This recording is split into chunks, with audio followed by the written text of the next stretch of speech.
Okay, ladies and gentlemen, gentlemen and ladies, ladies and gents, it is 4:25 in the AM. I've been up since 3 o'clock. I had 5 hours of sleep. Now, for me, especially when I take my sleeping pills, 5 hours of sleep is more than enough, especially when I get to the REM stage. And over the past week, I've been getting to the REM stage quite frequently, which is unusual because I don't get. What's the REM stage? REM stage is when you relax, where you're actually getting rest. For me, I have to get to that stage or I'm exhausted. I can't think. I can't think! And without the ability to think, oh lordy, ladies and gentlemen, I am of no value to myself. You see, thinking is where I thrive, where I am at my most dangerous. Thinking is where I put people in their place. I want to show you something real quick. There are two things. In the arbitration process, we had an individual. This is Mr. Rice. Mr. Rice represents a company known as Fidelity National Investment Ventures Group. Okay, National Financial Ventures Group. And his name is Mr. Lewis Rice. He's an attorney. Mr. Lewis Rice, he wrote us. He said, "Hey y'all, how y'all doing? We ain't got no business with y'all. We don't have no contract with you people. What y'all talking about?" So we told him, "Mr. Rice, we're receiving your communication dated March 8th, 2019. The arbitration hearing was February 8th, 2019. So he responded 30 days later. I'm 30 days too late because they received their arbitration notification in January. Anyway, but we are at a loss to understand your position at this time. Fidelity National Title Company participated in a conspiracy with the other parties to the contract, other parties to the contract known as the respondents in an arbitration in the arbitration proceeding. So I'm just identifying as they're the respondents in the arbitration proceeding. The properties are listed in the contract along with the mortgage account numbers. Fidelity has been receiving communications for greater than a year concerning these issues and has yet to respond until your communication March 8, 2019. There's just one problem. You're in default. You receive notifications by priority mail with the tracking number. When we mention you, we are supposed to be referring. That's why I haven't finished this. I just put this together this morning. So let's go ahead and put REF and referring to your clients. And you have not responded until there were consequences. We are sorry that you're in this situation. You should have responded is what I'm saying. Alright. The Arbitration Association has informed us that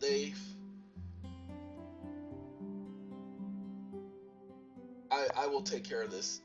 Previously communicated. Wait. I gotta correct this. So, in other words, let me make sure that I can put this because I have to proofread it. And I did this on another computer and I did it kind of fast.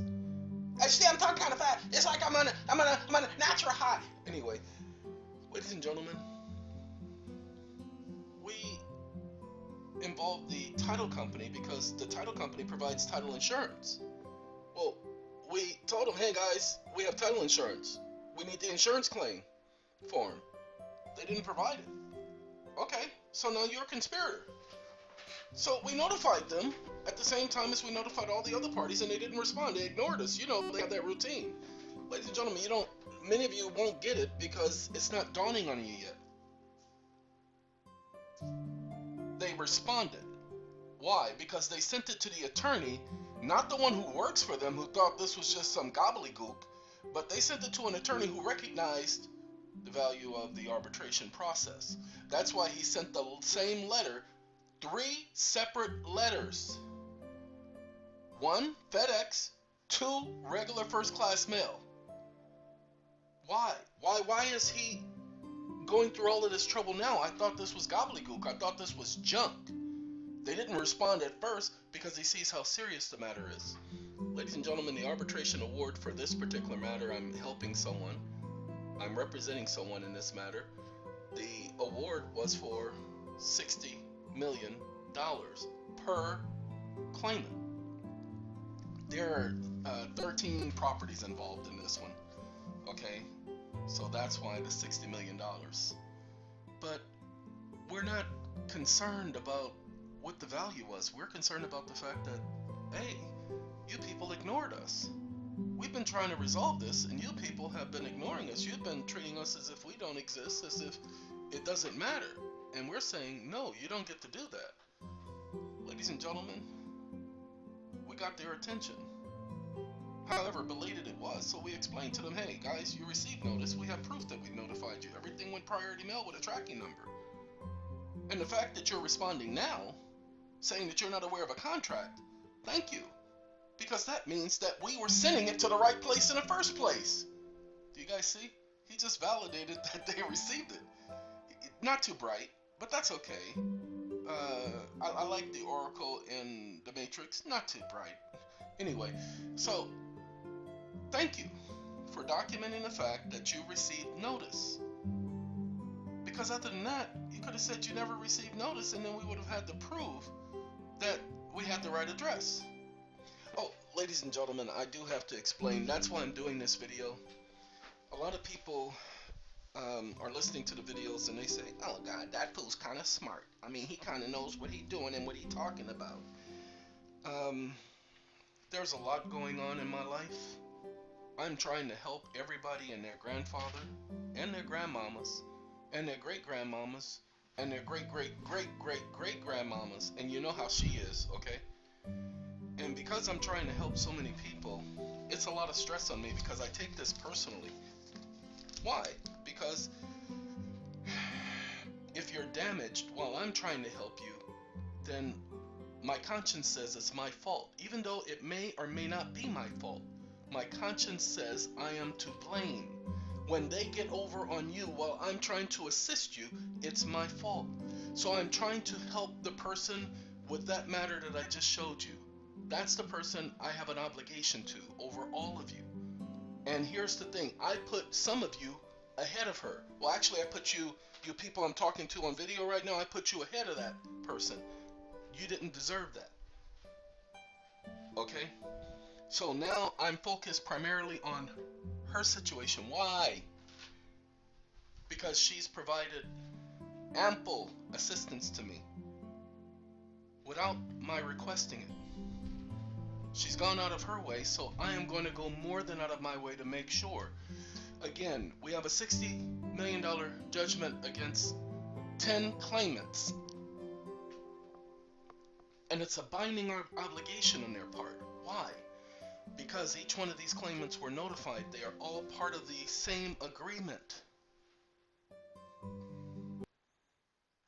These are the same claimants we've been involved in court. Ladies and gentlemen, we've been to court. The court has been ignoring us. The very same court is the one that's trying to put me through the ringer. I know many of you have been wondering about that. What happened is, we found out on March 19th. Yes, I don't care. I could have stopped this. I'm not trying to stop it, people. I'm trying to expose their stupidity. I'm trying to show how they lie. But they can lie. They got immunity. I don't care about them having immunity. I just want to get it on the public record that they can lie. But they can't lie, everyone. Does anybody know what a lie is? It's a failure to tell the truth. Do you know that judges, prosecutors, and police officers are immune? They can tell a lie. The police officer got on the stand and said he used a ruse. What was his ruse? Well, remember I told you that they sent somebody over to the house claiming that they were salesmen of solar panels? Okay? An older and a younger one. Like I couldn't tell they were detectives? Because they've been following me. Well, this particular one that got on the stand and said he used a ruse. Yeah, he claimed that there were some burglaries and robberies in the area. And you idiot. The God that I serve told me last night to cooperate with you. He didn't say it in words. It was just, when they show, open the door.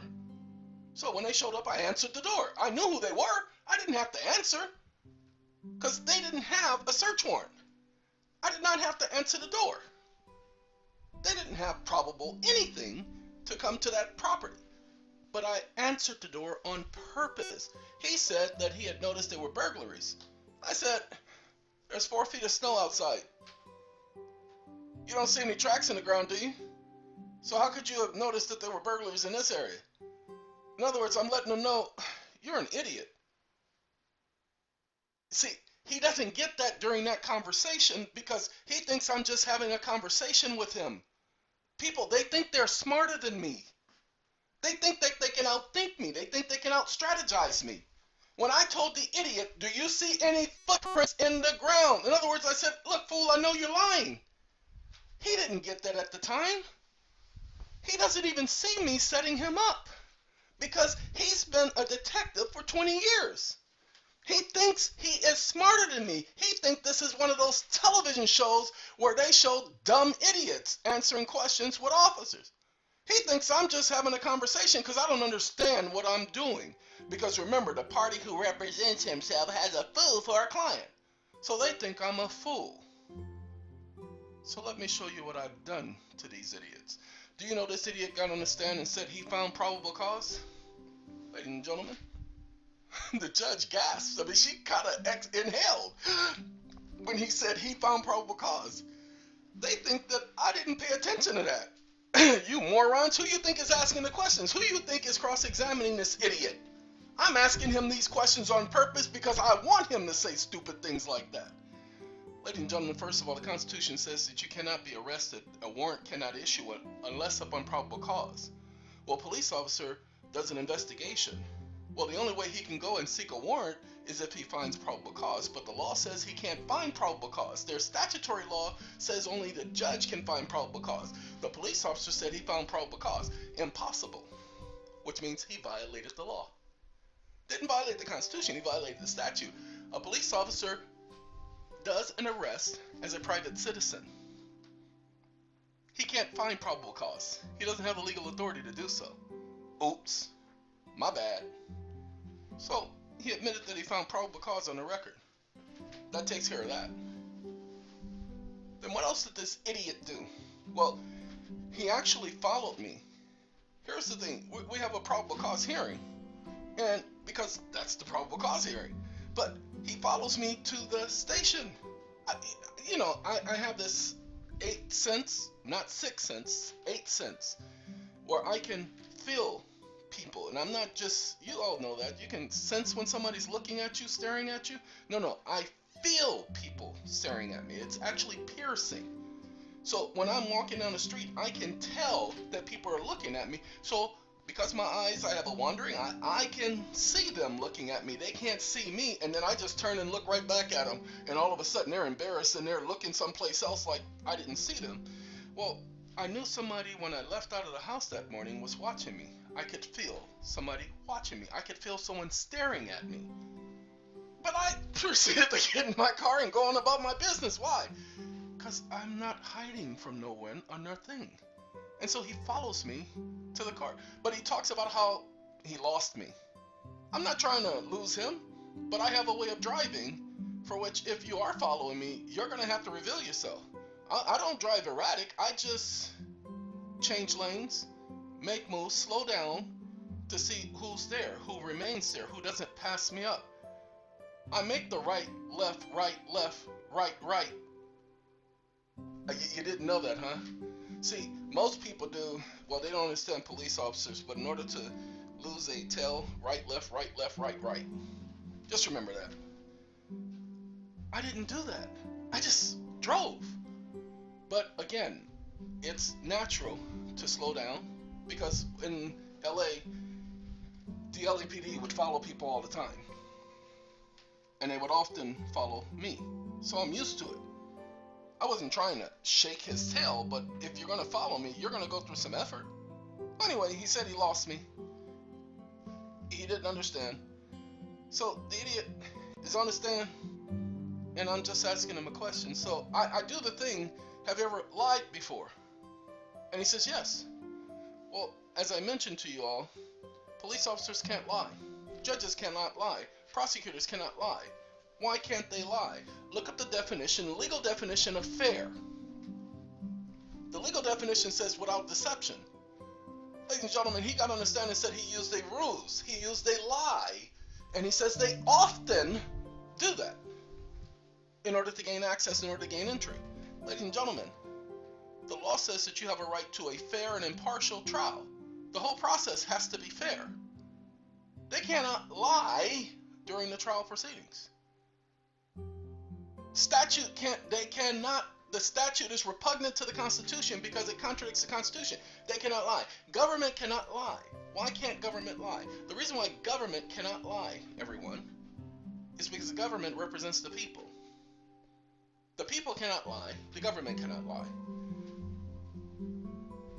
The government cannot lie. The government cannot lie to you. If the government lies to you, it becomes liable because it's no longer government. It's not a government of the people, by the people, for the people, and and so forth. Government cannot lie. This is what they're doing. They think they have everything so set up. So let me tell you guys something. They don't know me. They don't know that I remember everything I hear. So, back in December, when they had their so-called probable cause hearing, they wouldn't allow me to do certain things, especially call certain witnesses, no subpoenas. To this day, no subpoenas. They're saying that the clerk, I'm supposed to go through some special process to get subpoenas. So when I spoke to the clerk, well, usually we have attorneys and usually they issue their own subpoenas. This ain't usual. Well, you're pro se. I'm not pro anything.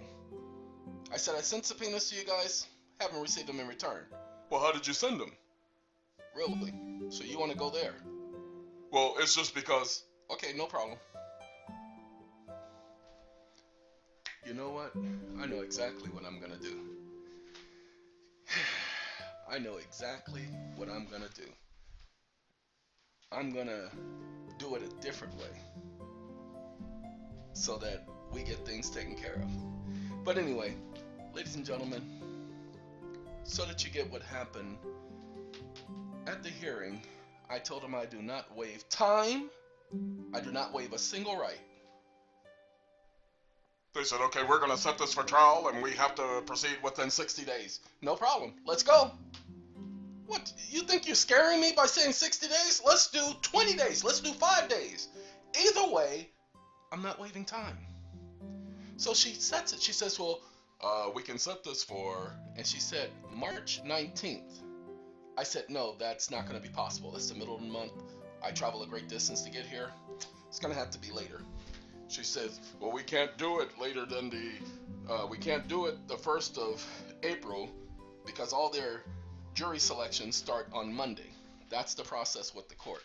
So because they do their jury selections on Monday, they cannot schedule a trial starting Tuesday, Wednesday, Thursday, or Friday. It has to always be on a Monday at this court. So they couldn't set it for the 20th. They had to set it for either the 19th or the 25th, 7 days later. So I told them, I said, that's not going to be possible. She says, why? And she's always asking me, when I tell them a date ain't going to be possible, she always questions me. But when the other side says they can't make it on a date, she basically says, okay. But when I say, no, that's not good enough, she'll question me instead of questioning the other side. I don't care about that. I can handle her stupidity. Don't worry about it. I'm getting ready to explain to you what I did to her yesterday so that you all understand. Ladies and gentlemen, I said, I cannot make it on the 19th. I said, we can do it the week after that. She says, well, on the 25th, this and this and this is going on. I said, well, then let's do it the week after that. She said, that's the 1st. That's a holiday. Excuse me, what holiday is April 1st? April Fool's Day is not a holiday. Okay? It's not a federal holiday. It's not a court holiday. But the court will not be open on April 1st. Really? Okay, so then let's do it the week before. She says, well, I can't do it after the 1st of April because if we do it after the 1st of April, that's beyond your 60-day right to a speedy trial. I said, well, then fine. Let's do it the week before. Says the 25th. I said, the 25th is fine. And she says, okay, we're setting trial for the 25th. I said, no problem. And then she talked about how we're going to get started and all that, and then we left. The person I'm riding with that morning said, hey, Why did you choose the 25th? I wish you would have chose the 19th. I wish you wouldn't have said no to the 19th, because I have a doctor's appointment where you're going to be, and I can take you up here. It's a 7-hour road trip, people. She says, I can drive you here. I said, no, you never accept the first day they give you, because that's their plan. So I always say no when they make an offer to me. See, there's no way in the world I ever would have accepted the 19th. I always say no. And if you go back and review the hearing that was had yesterday or Tuesday, that should have been had on Monday, you'll see that they gave me a date and I said no again to that day. I always say no to the first offer. You can't use reverse psychology, because if I feel you're using reverse psychology, I will turn that around on you too. They're not smarter than me. So when I told her no to the 19th and told her the 25th, and we had the conversation about the 1st and her telling me the 1st is a holiday and how it had to be within the 60 days, I knew that they would play that game. So before we had that conversation, I told her I want all of these hearings audio recorded. She says, denied. Excuse me? I'm denying your request. I'm not making a request. That's my right. I demand that these hearings denied. Okay, no problem. Just as long as you understand that I said you don't have that right. She says, noted, and we moved on.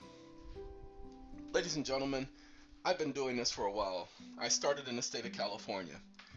I know for a fact that in the state of California, if a party demands that a hearing be recorded, the court must record the hearings. Do you know why? Well, this rule comes from the time period when, before cassettes were introduced, they had the reels where they would record hearings on the big reels.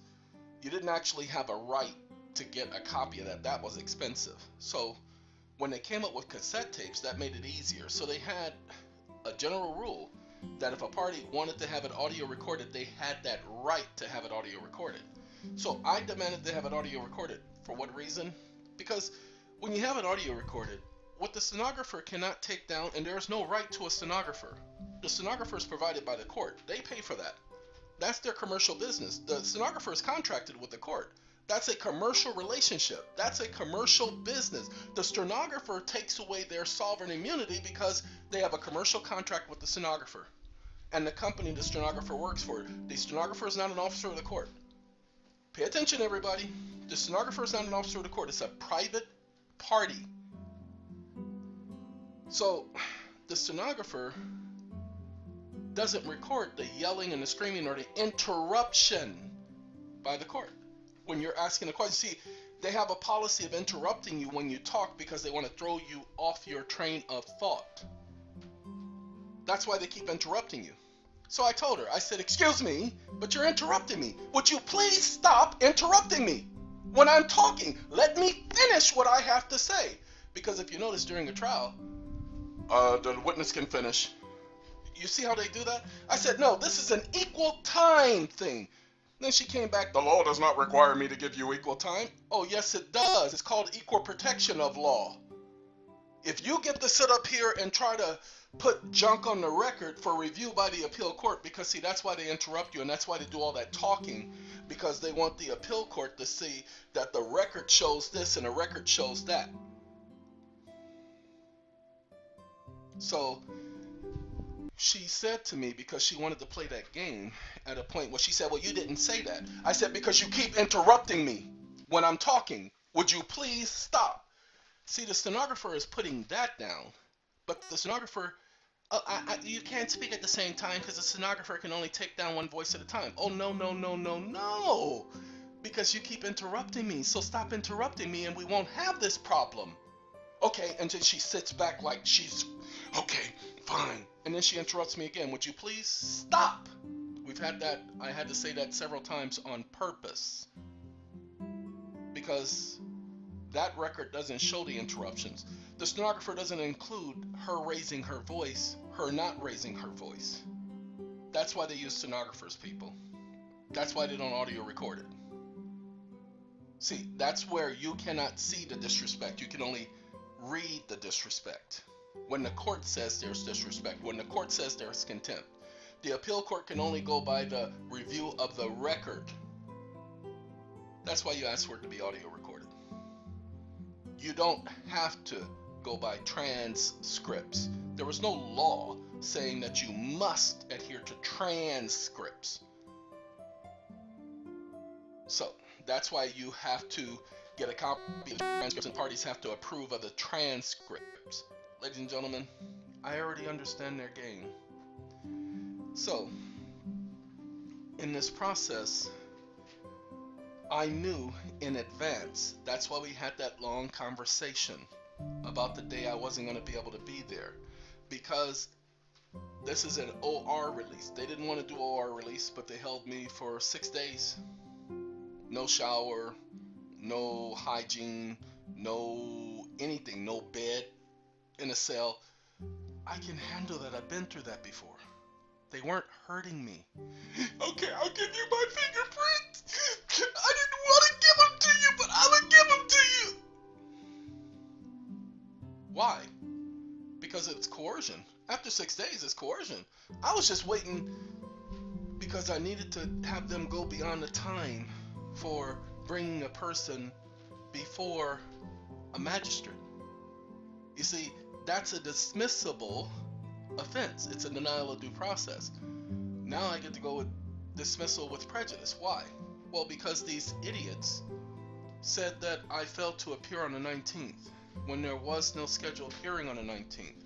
But everybody was there, the record was there, and a judge issues a bench warrant, and she says the bail is set at no bail.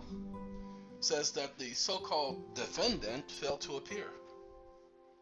But wait a minute. Failed to appear? Where's my written notice? Because I said I did not waive notice. I did not waive notification. You send me that junk in the mail. You gonna schedule a hearing date? I better see it in writing. Where is the notice?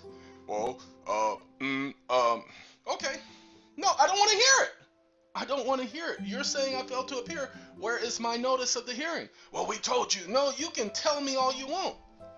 You're supposed to put that in writing. You're supposed to send it in the mail. I did not waive notice.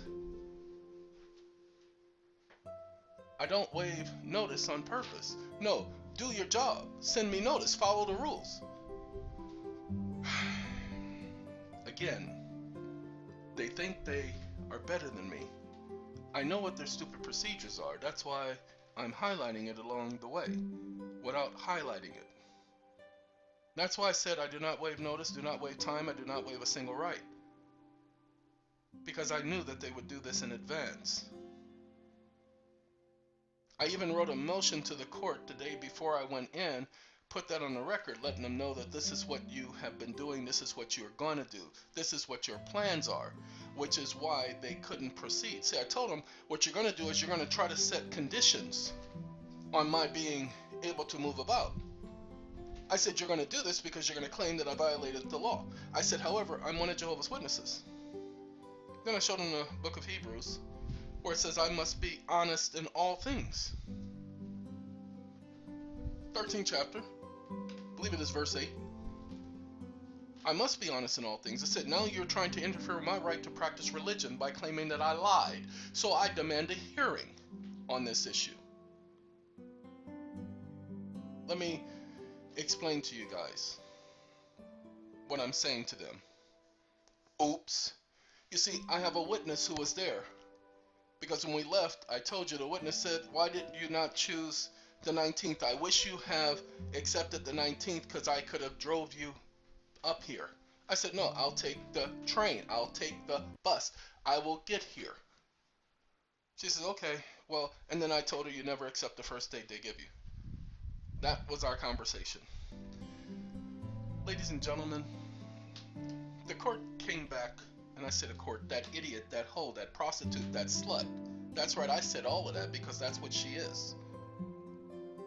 Came back, and I don't care if they listen to this, and I don't care if she gets an attitude. That's the one thing I need. I need for them to get attitude. I need for them to continue to retaliate. That's how I document conspiracy. That's how I document that. Of course I knew they were going to retaliate. Of course I know they listened to the videos. I just had to wait for them to make their move, and they did, and they showed their hand. That's what I needed. They think they're smarter than me. Ladies and gentlemen, I don't have to prove I'm smarter than them. What I have to do is I have to manipulate them into reacting to what I do, and there you go. It's too late now. They've already reacted. They reacted every step of the way. Every time I do something, they react. So you get them to react because they're always going to violate a right. And I expose that. That's all I do.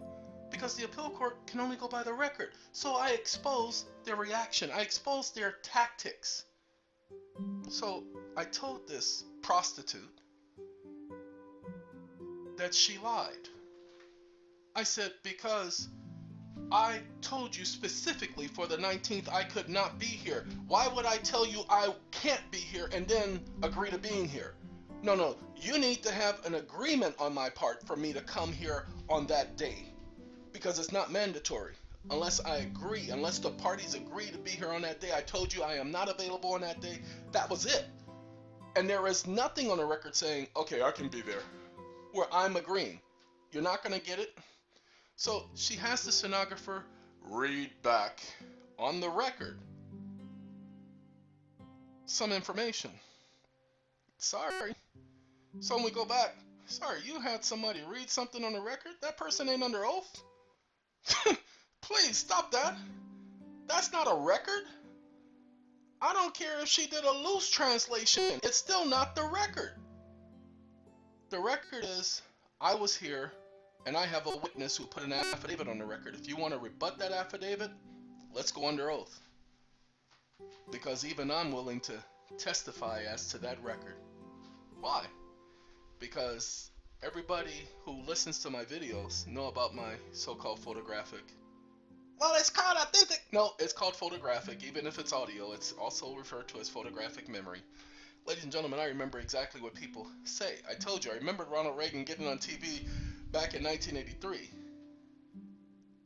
Okay, I remember that. I remember him getting on TV and saying that they were going to provide insurance, mortgage insurance on these homes. That, well, he didn't actually say mortgage insurance. He said that he was going to insure all of these loans. That they were going to provide a home for all the Americans who needed a home. And I got on the bus that next morning, and I told, because I sat on the back of the bus, and this, at that time, this is not the back of the bus time now, where the gang members and everybody go to the back of the bus and the loud people go to the back of the bus. Back in that time, you didn't have any loudmouth, ignorant kids that went to the back of the bus, because the older generation didn't tolerate that. The older men who went to work, they sat on the back of the bus.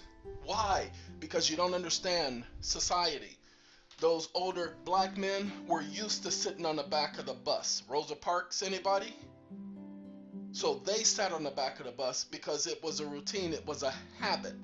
It wasn't until 1984, 1985 that us kids started sitting on the back of the bus. We started to get bold and go sit on the back of the bus, because what happened is, at one point, these older men would get angry and say, get from back here with all that noise. Don't be bringing all that noise and all that junk back here. But that stopped about 86, when gang violence started to increase, when stabbings and fights started to happen. Those older men started moving towards the front of the bus. Now the kids started going to the back of the bus. See, I was there during that time period. But I remember telling them, how are they going to provide a home for all these people? There are too many people. That's impossible. They can't afford that. Because at that time, I didn't get the understanding that there is no money. So I'm thinking that's too big of an expense for government. Government is always talking about being poor, being broke. So how are they going to do this? They can't afford it. And we were having that conversation because I was telling them what Ronald Reagan had said the night before. So when I tell you, I remember what was said. I remember. That was my nick. People would come to me at Dodger Stadium at the Jehovah's Witness assemblies and tell me, okay, what did I say back in such and such, such and such? And I would tell them verbatim, no. I would tell them word for word what they said, because that was my memory. It's not as great as it was then. But ladies and gentlemen, when I have a conversation, go and listen to my videos. Look at how when I tell the story, I tell the exact same story. Exact same story, it never changes. Okay, because that's the way I operate. So when this cow came back in on the record and said, I just wanted to clarify, what she clarified is what she said at the beginning, talking about she said the 19th. Yes, she said that at the beginning, but what she didn't do was clarify what I had said after she said what she said. She only read part of the record. So now, because she did that, I'm demanding a hearing. And I'm going to impeach this hoe, this prostitute, who sat on the record and lied. Now, she didn't actually lie. She just said she had repeated what she said. Only part of what she said, but what she did was she was inferring that I had failed to appear because I had agreed, and that she had notified me, and that I had failed to appear. Ladies and gentlemen, be that as it may is what she said after that. No, be that as it nothing. You just sat up here and inferred that I lied. Now you just called me a liar as one of Jehovah's Witnesses. Now you just libeled me, and now you just interfere with my right to practice religion. Sorry, Charlie. You just made this into a much bigger matter than you can handle. So, with that being said, everyone, this is the games they play. I told everybody I was prepared to go. I was ready. I had everything I needed to take care of whatever I needed to take care of if I was inside. Every piece of paper, everything I needed. Let's go. You people want to play with me, I want to play. But they couldn't, because a failure to appear would mean that the person is absconding, trying to avoid. Well, see, most people would have said, oh, they issued a warrant. That means I'm going to go to jail if I go back to court. I showed up on the 25th not knowing that there was a warrant out. And here's the thing. The clerk of the court said they've issued a warrant. Well, you're a clerk of the court. How come you're not calling security? How come you're not calling the sheriff's department? Because they were expecting me to run. They were expecting me to leave the office. And we stayed there. Well, I can schedule a hearing first thing tomorrow morning. Then yes, do that. So we scheduled a hearing. We even arrived at the hearing late. Because thinking it was 9, it was 8:30. I knew it was 8:30, but my mind was saying 9 o'clock the whole time. We get there and they had already started. So I go right up to the sheriff, the bailiff, and I tell him, I'm going to be sitting here, moving a little bit slower today because it's the springtime. He says, all right. And I go and I sit down. Because they didn't expect me to show up. You ignorant idiots. Ladies and gentlemen, a person who shows up at 2 hearings, one of them he schedules, and he shows up twice. He shows up at a day when nobody else is there, and he makes sure people know he's there. You can't say that he's failing to do anything or trying to abscond. So of course she notes on the record that issue, and well, I'm reinstating this and reinstating that. Sorry, you just messed up, people. Now I'm coming after you for conspiracy against right. And now that you had the stenographer sit up here and open her big mouth, I get her for conspiracy, because I'd already told her I'm bringing a charge of conspiracy. I said that in December. She says, well, I see you put something here about conspiracy. I said, yeah, but we're not here to talk about that today. That's for later. They didn't pay attention. I've been setting them up from the very beginning because I have their playbook. I know what they do. This thing about saying somebody failed to appear, they do this in California and all the other courts all the time. The wrong person. You idiots you must know your enemy. And these idiots don't know me.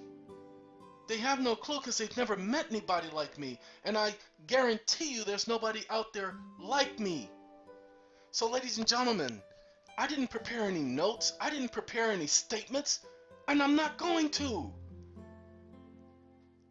There is a video. I don't even know if it went up because it was supposed to go up yesterday. They could have blocked it. Let's see. But there is a video that I'm putting up. No, we gotta...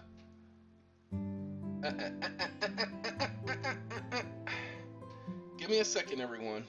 Yo, we're gonna do the guitar thing. I think that sounds alright in the background, huh, for this? I'm gonna have to put y'all on pause for a second. Why you gonna put us on pause? Why you can't put your stuff on pause? because your mama told me not to. You better leave me alone. I told you I ain't got time for that. Sitting up here messing with me. I'll mess back. That's what I do. Ladies and gentlemen, again, oh, come on now. Alright. I'm going to pause y'all for just a second. If it lets me. Okay, ladies and gentlemen, there is a video that was set to publish 2 days ago. And you know what?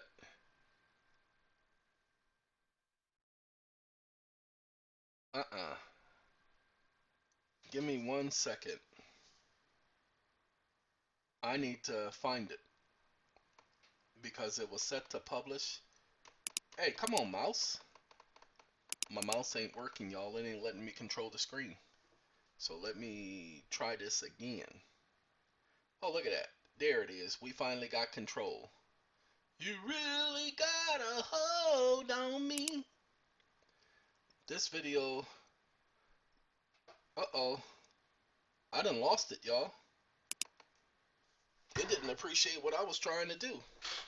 There was a video I did about 2 weeks ago, 3 weeks ago. And the video was just letting everybody know because I knew that they were going to do something stupid. And so what I said is, when I go, because they claim they wanted to do a jury trial, I told them I want a jury trial. I want a trial by jury. I want a jury trial. I want any type of trial that has that jury. I want all of that. Give me that. I'll be that. And so they said, okay, we're scheduling a jury trial for the 25th of May. And so I did the video to be released on the 26th because I thought the hearing was the 26th, not the 25th. Well, I knew the trial was to start on the 26th. The jury selection would start on the 25th. And so I knew on the 26th, when it was time to do all that, that I wasn't going to say anything. When it's time to pick the jury, I'm just going to sit there like a dumbfounded idiot, like their mamas and their daddies and their papas and their aunties. Why? Because can't pick a jury if I'm not getting due process. See, one has a right to a jury after receiving due process. That's the 6th Amendment, is the jury trial. The 5th Amendment says due process. And so they're not following the rules. And so if they're not following the rules, we can't proceed without you guys giving me due process. The law says that you can't do this without due process. So if you're not going to give me due process, I'm going to exercise my right to remain silent. Let's see you impanel a jury while I exercise my right to remain silent when I have the right to cross-examine and question prospective jurors. Well, if you exercise your right to remain silent, that means you are waiving your right to cross-examine. No, I'm not waiving that right at all. Well, then if you don't blah, blah, blah, I'm going to proceed. Nope, you can't do that either. I said I'm exercising my right to remain silent until you give me due process. You ain't giving me due process, so we can't proceed with picking a jury. Sorry, I got to make sure I don't click that, because I ain't trying to click that. I'm trying to move this here, because that's where this is supposed to be. So I did the video saying that I was going to exercise my right to remain silent, respecting the jury, and demand that they do the due process and let the proceedings go all the way with them not giving due process. No, we're not going to have a jury. You can't impanel a jury without due process. Due process says that you can't proceed. You can't follow the routine. Okay? You can't go here. You can't go there without due process. So give me a second, because let's see, that would have been the 25th. And see, that video did not pop up like it was supposed to, and it was scheduled to pop up. See, it still got that it ain't gonna move thing, so we gotta wait. Okay, so give me 1 second. And they better not make me have to do that video again, because that would hurt. I mean, that would hurt somebody, because that don't make no sense. Okay, nope. The right to remain silent during jury selection. So this was the video that went up. That's why it only has 132 views. Okay, so this is the video. but I did it back on the 15th, so 10 days before the hearing was set. Okay, so this what the video. Let's see what they're doing. Give me 1 second, y'all. 1 second. Hey, come on, let me know what's going on. It's frozen again, y'all. It won't let me move, so don't know why it's playing these games with me right now. I ain't got time for no games now. Know what y'all doing? I need to see what the copyright claim is. Okay, just want to make sure. Uh-oh. Nope, sorry. That's the wrong one. It's this one. Don't know why it's moving so sluggish. All right, of course it's viewable to everybody, but yeah, this one up on the 25th. This the right to remain silent even during jury selection. So that's what I set up there, talked about my plan in advance. Ladies and gentlemen, I'm not winging it. I know exactly what I'm doing. I've been setting them up from the very beginning. That's why I could do that video on the 15th and prepare for it to be uploaded and published so that everybody else can see it. In the video, I'm talking about exactly what I was going to do on that day. Why? Because this is a plan. Why? Because I'm willing to go through this. I'm willing to, if this backfires, I'm willing to do it, people, but it can't backfire. Because this is what the law says, that no one may be held, no one may be prosecuted without due process of law. Well, when does due process start? From the very beginning. That's why you hear me highlighting everything they're doing wrong. Let's do this. Let's go to that Fifth Amendment, because every state's constitution, the Fifth, A-M-E-N-D, M-E-N-T-T-E-X-T. There we go. That's it right there. Right there, like the way you do that right there. Now, ladies and gentlemen, sorry, that ain't supposed to be popping up. We can use this one right here. Okay, notice this. The Fifth Amendment is the one that has due process, but notice how the Supreme Court furthered the protections of this amendment through the due process clause of the 14th Amendment. Ladies and gentlemen, hold on. The Supreme Court furthered the protections of this amendment through the due process clause of the 14th Amendment. The Supreme Court didn't write the 14th Amendment. Who wrote this stupid junk? That's Wikipedia. Ladies and gentlemen, the Supreme Court has nothing to do with the furtherance of an amendment. It's only Congress. And here's the thing. The due process clause comes when? Before the 14th Amendment. It is a Fifth Amendment right. And if you don't highlight that, you got problems, okay? You don't want problems. The Fifth Amendment of the United States Constitution addresses criminal procedure and other aspects of the Constitution. It was ratified in 1791 as part of the Bill of Rights. The Fifth Amendment applies to every level of government, including federal, state, administrative, and local levels, as well as any corporation, private enterprise, group, or individual, or any foreign government in regards to United States of America citizens. Because remember, the U.S. citizen is not the 15th Amendment. Okay, now let's get rid of that one because we don't care about Wikipedia. See, this is somebody in Wikipedia who wrote that. That's not an actual court who wrote that. That's why I told you I don't like Wikipedia. Let's go to Britannica. The text of the Fifth Amendment. System. This Fifth Amendment is a system?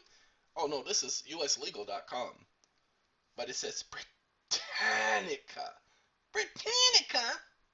Oh, I like Britannica. The text of the Fifth Amendment reads as follows. This is all criminal prosecution. It's criminal procedure. Without due process, they cannot proceed. I don't give a about case law. I could care less about what they claim case law says. Case law has nothing to do with the actual intent of Congress and the Constitution. Pay attention. No person shall be held to answer. So you have the right to remain silent, people, for a capital offense or otherwise infamous crime, unless on presentment of indictment. Okay, we don't care about this part right here. Nor shall any person be placed in subjection to the same offense, to be twice put in jeopardy of life. It's the same offense. It doesn't matter if they decided to proceed or not proceed, or if there was a technicality. You cannot be put through the same subjection of the same offense, even if it's a technicality. Well, it's not that one, but it's now this one. No, if it's the same offense, not the same statutory crime, the same offense. Twice put in jeopardy of life, limb, nor shall they be compelled in any criminal case to be a witness against him or herself. Well, ladies and gentlemen, how do they take fingerprints from you? Don't they use that as evidence against you? Of course they do. That's how they identify you. That's how they get someone to come up on the stand and identify you who doesn't even know who you are. So that's why I said, okay, I'll give you the fingerprints and the photo because you're stressing me out and I don't want to be in the cell by myself anymore. I want a bed. And I didn't say that to them, but that's what they're going to hear. Why? Because they thought they were manipulating me. They thought they were stressing me out. They thought that I couldn't handle being in a cell that didn't have a bed for more than 6 days. I guess they didn't know about what happened to me in Puerto Rico. How they kept me in such a cell for 8 days. I've already been through this before, you ignorant morons, but you didn't read. You did not do your research. So when I gave them the fingerprints, it was only so that I could prove that, oh, once I gave them the fingerprints, whew, man, then they had their arraignment. They couldn't have the arraignment without the fingerprints. I'm not telling any of you to do this. I just was trying to prove that they needed fingerprints in order to move forward. So when they had the arraignment, uh-oh, they denied me medical. When the doctor finally saw me, she ordered that I be taken to the emergency room. But they waited until later after the arraignment before they took me to the emergency room. So they delayed my medical. See, if they had taken me to the emergency room first, they could have said that it was because of the medical that they delayed the hearing on the probable cause, on the arraignment, and I wouldn't have been able to use that. But because they did not allow me to get medical attention until after the arraignment. Oh, and the doctor printed up the whole thing about muscular disability. So, muscular disability, muscular dystrophy. Okay, he printed up the whole thing about muscular dystrophy and put it in the record for the jail system. So, they actually provided proof of the disability. Ladies and gentlemen, when he provided proof of the disability, that's all I needed.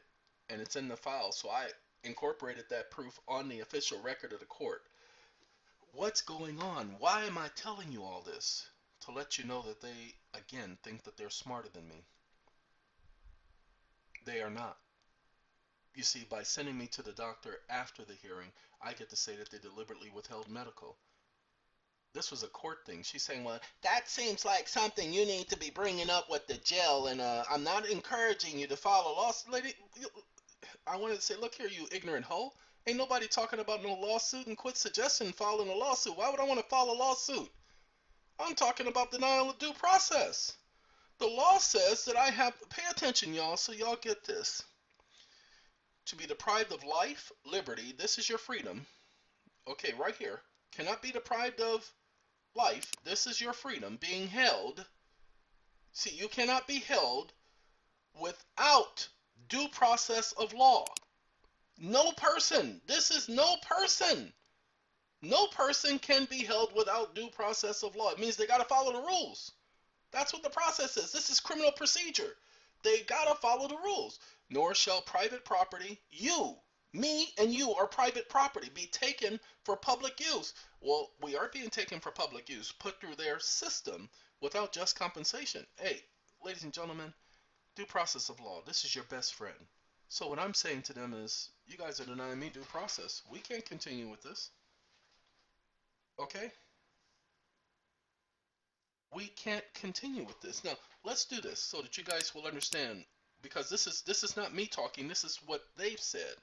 Because the framers hoped that the Constitution would be an enduring document, they generally avoided using specific language that one might find in a code or regulation. Instead of specifying particular instances of prohibited government conduct in the Bill of Rights, the framers of the Constitution established broad principles that government officials must take into account before encroaching on an individual's freedoms. No, that's a lie.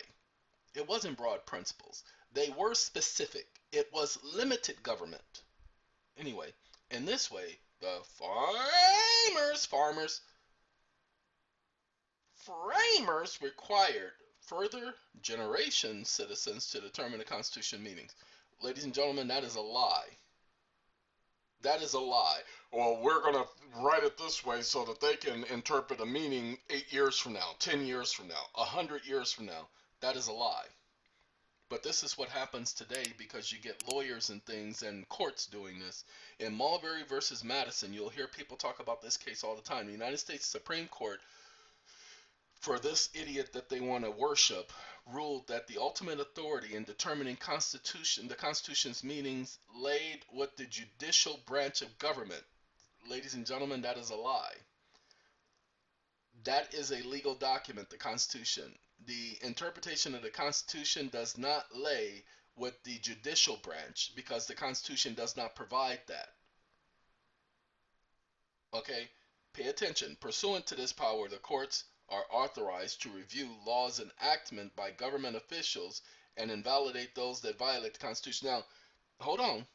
They get to do that, but it's not that it says ruled that the ultimate authority for determining the Constitution's meanings lay with the judicial branch. No. The ultimate authority laid with statutory interpretation. The ultimate authority laid with all laws have to be understood by all parties. Ignorance of the law is no excuse.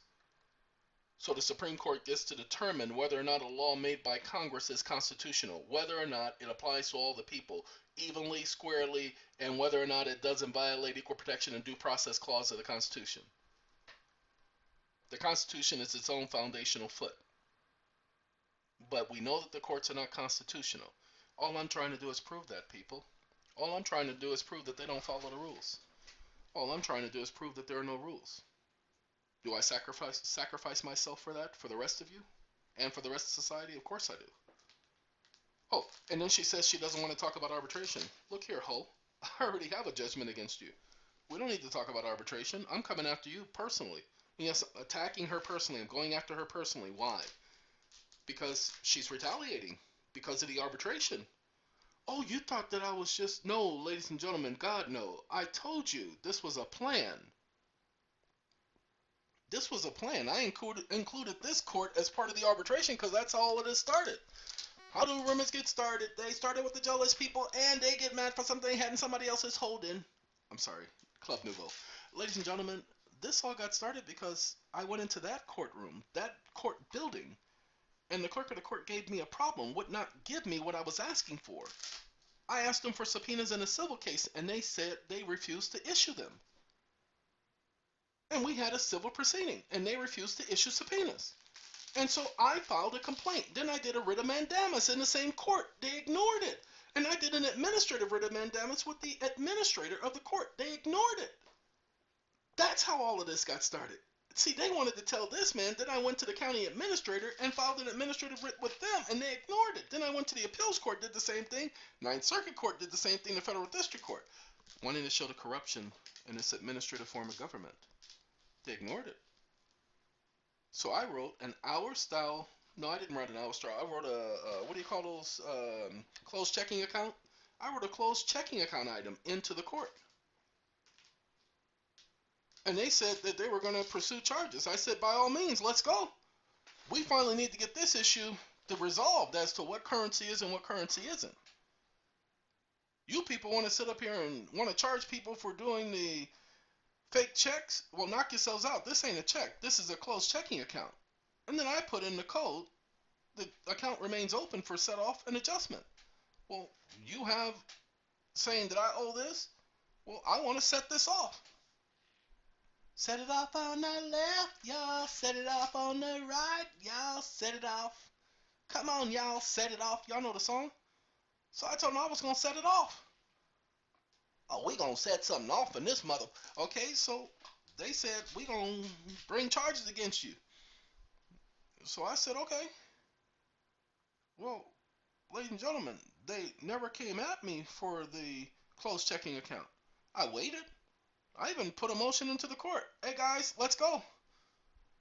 You want to talk about the closed checking account? Okay, here's going to be the thing. We're going to ask the jury that they know that they didn't have to, and then we're going to show the jury, do you know what money really is? And we're going to show the jury, hey, the Treasury says legal tender is not money.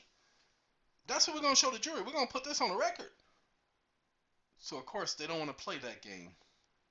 So they had to come at a different angle. Oh, and then they start to do the same thing they did in 2012, having people spread rumors about me. I was going to do a talk show.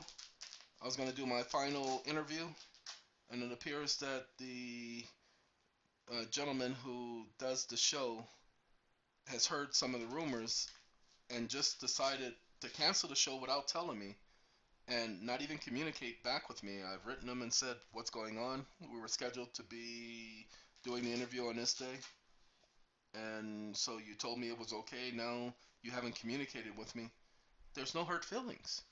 I didn't expect this from this gentleman. I didn't expect this gentleman would do this because I have a lot of respect for this gentleman and his show. But the gentleman just decided that they weren't going to have me on and decided to treat me like I was a stepchild. Not based on new information. I did at least one show with this gentleman on his talk show once before in the past, and the same so-called rumors were going on back then as they are now. So it can't be that, or could it be? Ladies and gentlemen,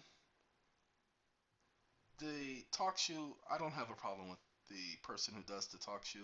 What I have a problem is the disrespect of people. What do I mean by disrespect? Well, you let hearsay, and I hate hearsay. I hate gossip. I hate rumors.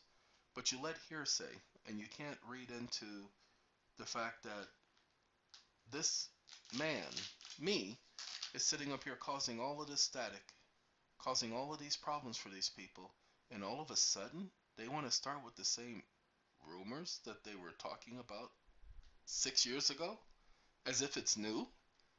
But he was doing the same thing then. He was talking about how he paid his mortgage off without spending a dime, and all these people were doing all these money orders. And he was causing a lot of problems for him now. And now he's doing the arbitration thing. Of course they're going to spread rumors about him. This is what they do. This is their method of operation. So, ladies and gentlemen, this is me letting all of you know that I have all of this stuff going on, and I'm trying to keep SATCOM going. I'm trying to help with the logistics of sitcom. I'm trying to put something together so that you all have an avenue. The next video I do later today will explain the SAT packs, because there's been some confusion as to the reason for the SAT packs and what the SAT packs are designed to do. I will do a video later today. It won't be as long as this, but my hope is that it will provide some information to all of you so that you'll know why the SAT packs, what the SAT packs are designed to do, how the SAT packs are designed to help you. But I wanted all of you to know what was going on so that you first wouldn't worry, but second, know that the results of this process benefit you. How does it benefit you? Because what I'm doing is exposing what they do to every single person. What I'm doing is highlighting and proving what their game is. What I'm doing is highlighting and proving what you don't have to do, such as give fingerprints or photos. You don't have to, quote unquote, submit to the booking process. The booking process is to identify the defendant.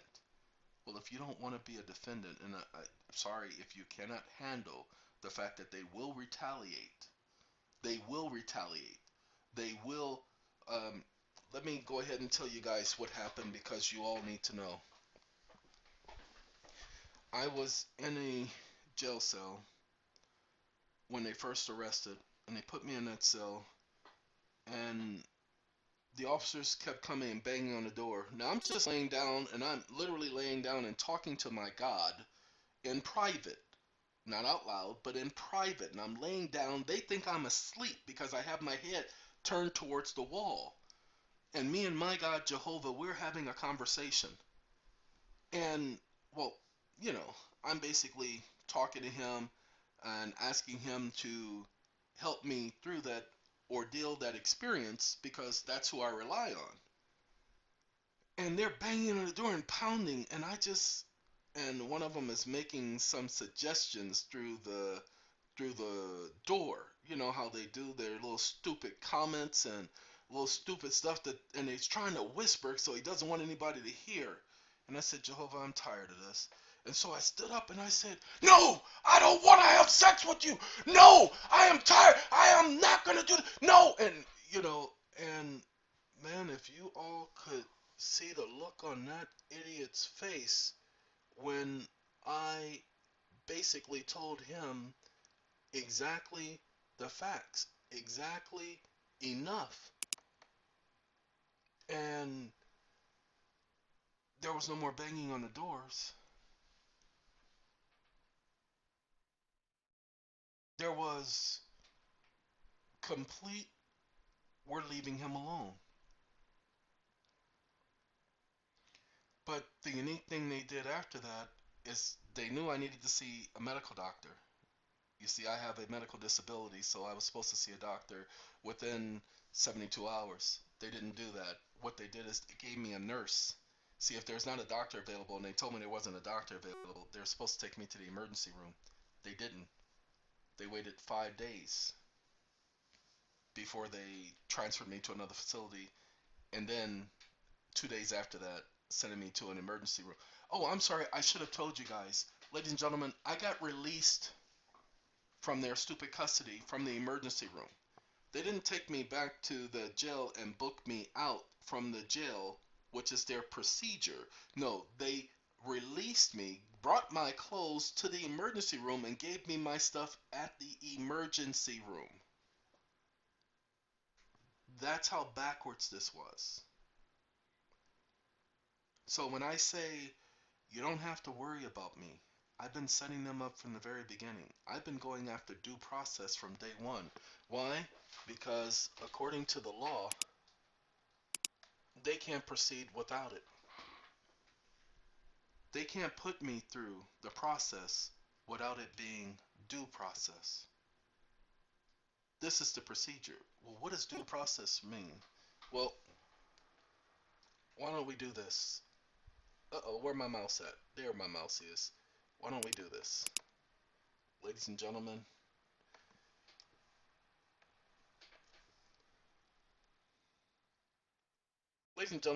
I'm going to tell all of you, you should become a due process of law expert. They can't do anything administratively or otherwise without due process of law.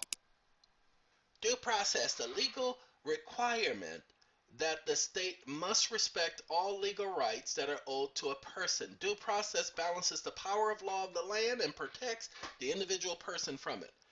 Ladies and gentlemen, no. Due process says that there must be a procedure, and if there is a procedure, they have to follow that procedure. That's why we talk about notice.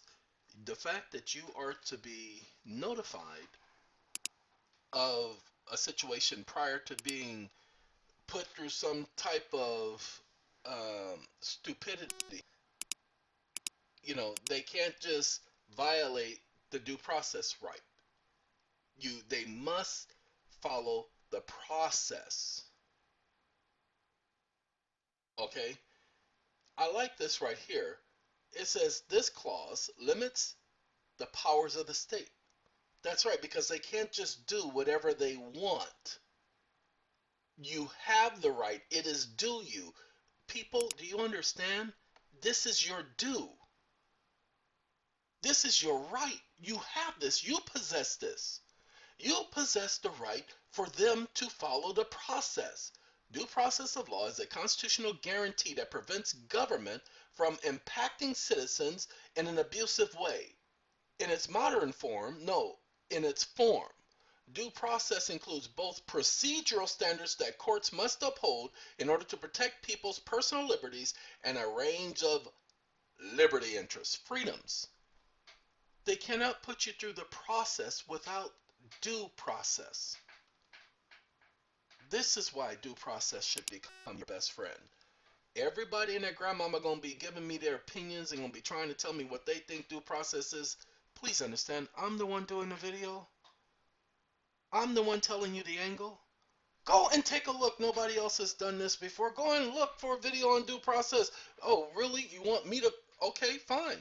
Watch this. Hold on. Get out of the way. Dragon, naturally speaking, get out of my way. Hold on. So that y'all get this. This is my studio, y'all. I'm glad y'all done visited my studio. And we did a video for Sap Hackers, even though it was done through YouTube, EON, the EON label. We just want you all to know that that video for YouTube that featured that artist. Uh-oh, my music stopped. Let the music play. You won't get away. I don't know where my music. Oh, I know why the music stopped. Because I restarted the browser. Alright, so we've been without music for a while. I wanted my guitar player. Y'all hold on a second. Let's get my music back.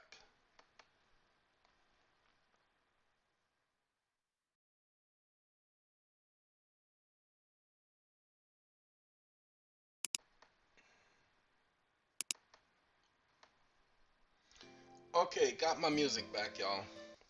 Now, it's hesitating because we're doing a lot. Okay, so let's get the... Okay. Come on now. This is our guitar music. Alright, so we're gonna let that play in the background, y'all. And while that's playing, we're gonna do our due process.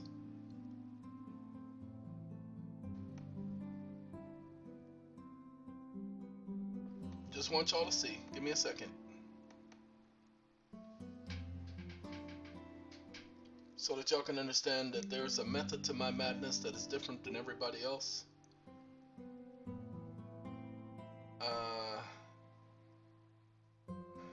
Look at that. I put in due process, but what I was looking for is not for somebody to explain it, but for one of these so-called people telling people what to do in court. Okay? That's what I'm talking about. The three meanings of due process. No, you can't have three meanings. Due process only has one meaning. See, it says without due process of law. There is not three meanings because it can only be one meaning of due process. The Constitution literally says no person can be held blah blah blah without due process of law. See, the due process is of law. Well, what was the law at that time? There was no statute. So it means of the Constitution, doesn't mean of statute. Okay? But nobody's going to be explaining that to you.